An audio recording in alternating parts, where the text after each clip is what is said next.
You pull it out of the bag, the logo is tight and clean, the piqué catches the light, and the tag says something that feels expensive. You put it on, and for a moment it feels right, the collar sits up, the chest looks structured, and you think, yes, this is what a good polo feels like. 3 months later, you are looking at a different garment, the collar is rolling, the side seams have twisted forward, and the fabric has thinned out just enough to feel soft in a bad way. That papery, washed out softness that tells you the thread count was not what you paid for, and you did not buy a polo, you rented the reputation of a brand for about 90 days. That is not bad luck, that is not a defective unit, that is the product working exactly as designed. Designed to look premium in the store, to feel like a status purchase at the register, and to age just fast enough that you are back shopping again before you realize what happened. Today we are going through 10 polo brands with one question.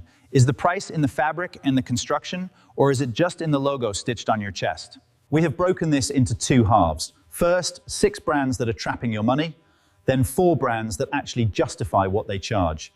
The criterion is not how a polo looks on a hanger. The criterion is what it is made of, how it is built, and whether it is still a good polo after 50 washes. Before we go into the brands, let me explain what separates a real polo from a costumed one, because everything that follows depends on this. A polo shirt is technically a knit garment made from piqué cotton, a textured weave that gives the fabric its characteristic grid or waffle surface. The quality gap lives in 4 places: the weight of that knit, the quality of the cotton fiber, the construction of the collar, and the consistency of the seams. Weight is measured in GSM, grams per square meter, and a polo below 200 GSM is light, around 220 is standard. When a brand uses a lighter fabric, the polo looks fine new but loses structure fast, because thin knit does not hold shape through repeated laundering. Cotton quality matters because not all cotton is the same. Combed cotton removes short fibers and produces a cleaner, more durable yarn. Supima and Pima cotton use extra-long staple fibers that are stronger, softer, and more resistant to pilling, while regular cotton used to justify a premium price is not. The collar is your 5-second truth test. A real polo collar uses a separate ribbed construction, firmer than the body. A cheap collar is basically the same knit folded and stitched. It looks fine on day 1. By wash 20, it waves, and by wash 40, it curls. Now you have the tools, so let us use them.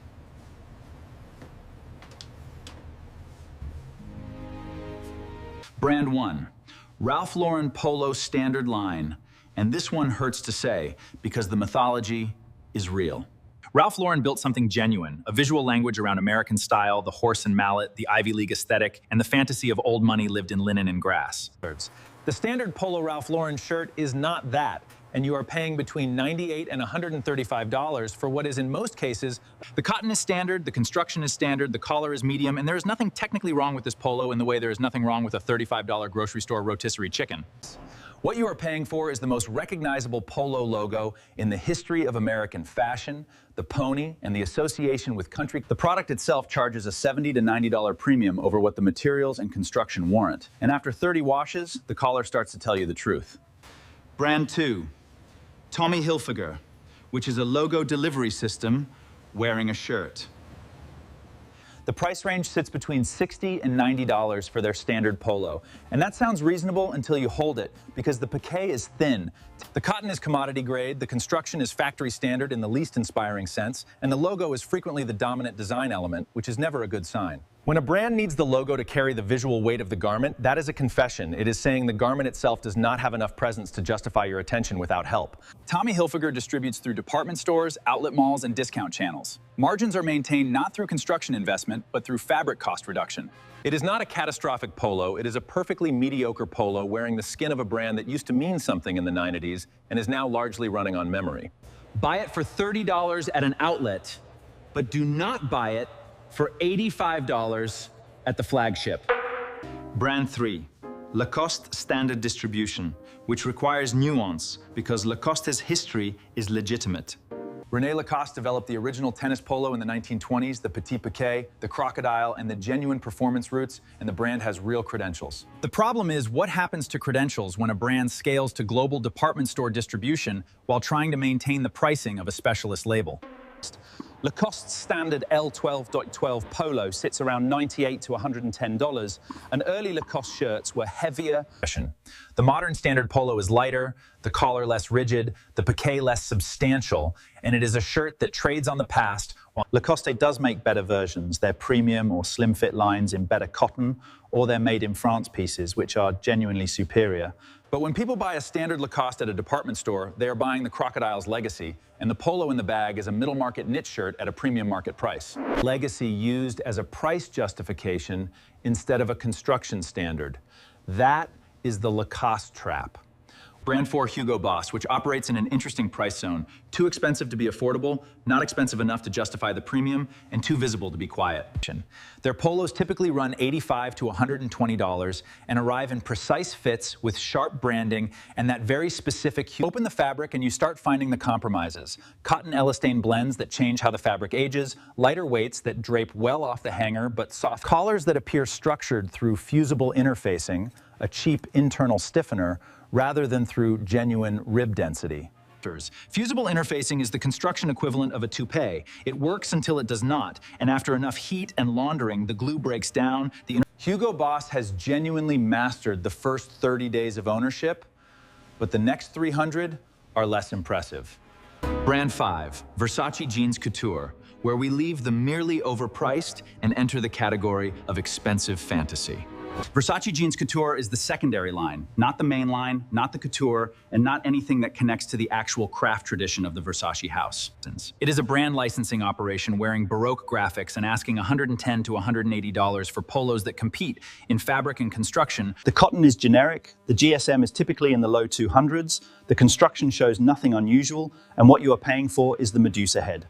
The logo with the greatest visual noise to product ratio in Italian fashion, and the Medusa head says, "Look at me," while a well-made polo says, "Look at this fabric." Those are opposite communications, and they reveal opposite priorities in the brand's design. The polo costs what it costs because the logo is expensive to license, not because anything unusual happened at the level of fiber, knit, or construction. Brand 6, Michael Kors, which is the closing argument for everything we have covered. Their polos often sit in the $80 to $110 range and frequently appear alongside terms like everyday. But the product communicates something else. Michael Kors polos frequently incorporate synthetic blends, polyester and elastane, they pill faster, they hold odor longer, they lose their structure on a timeline that fast fashion would recognize. The name Michael Kors has been extended so far across so many categories and price points that it has become less a quality signal and more a visual one.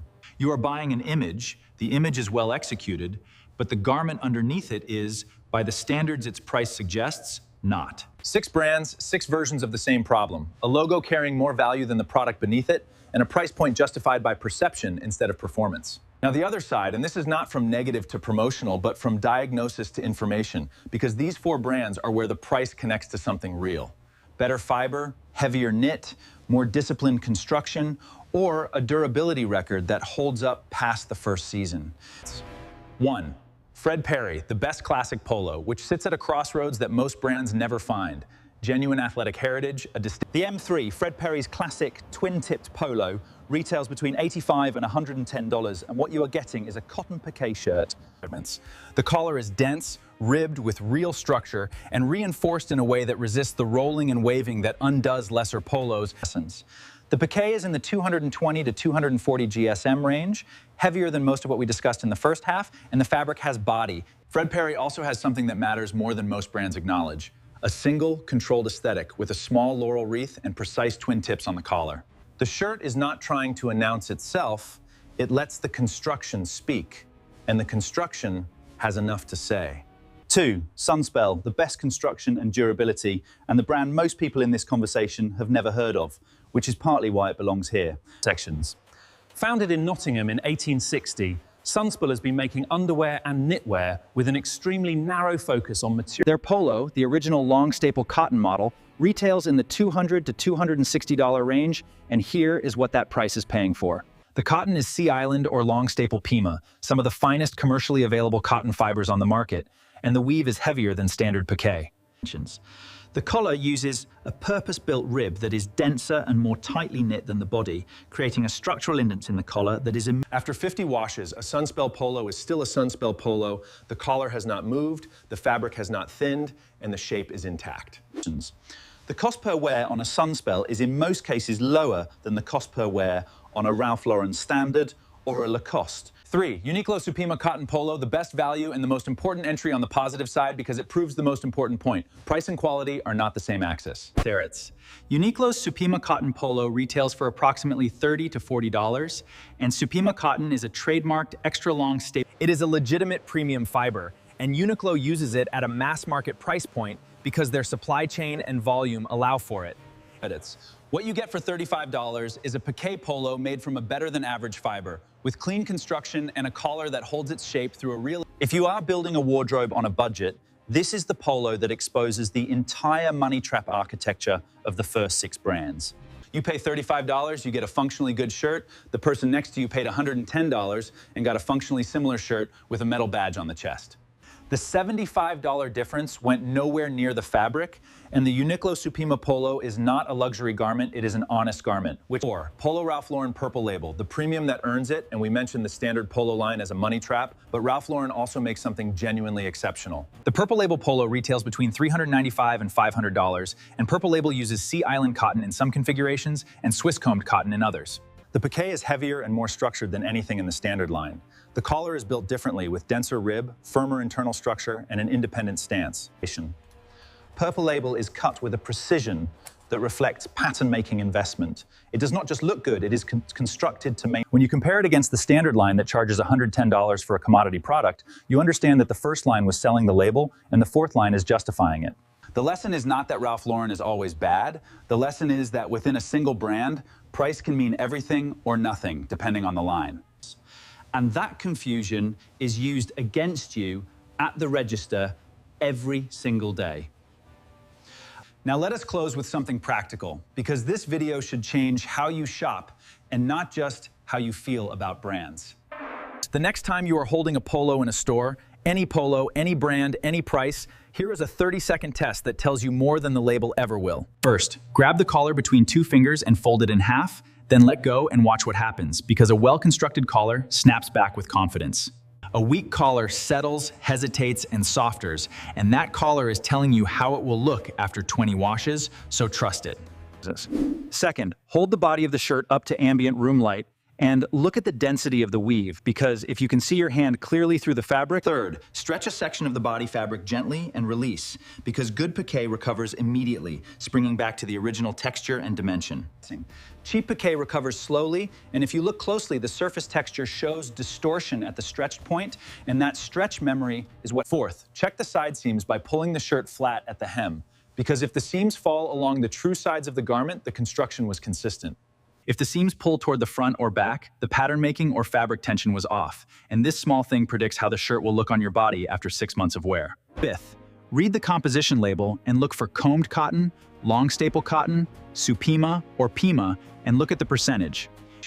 If cotton is below 95% in a polo positioned as a premium product, ask why. Because in a polo sold as a classic last, look at the logo and ask yourself if the logo is the answer to the question, why does this cost what it costs? And if it is, you have your answer. Here is what 10 brands, 2 categories, and 1 fabric type actually teach you. The polo market has a structural deception built into it, and the deception is that logos have been assigned the job of justifying price, while the product has been... You are not shopping against bad brands. You are shopping against a system designed to separate you from information at exactly the moment you need it most, the moment of purchase. The antidote is simple. You look at the collar, you feel the weight, you read the fiber, you stretch the knit, and you ignore the mythology.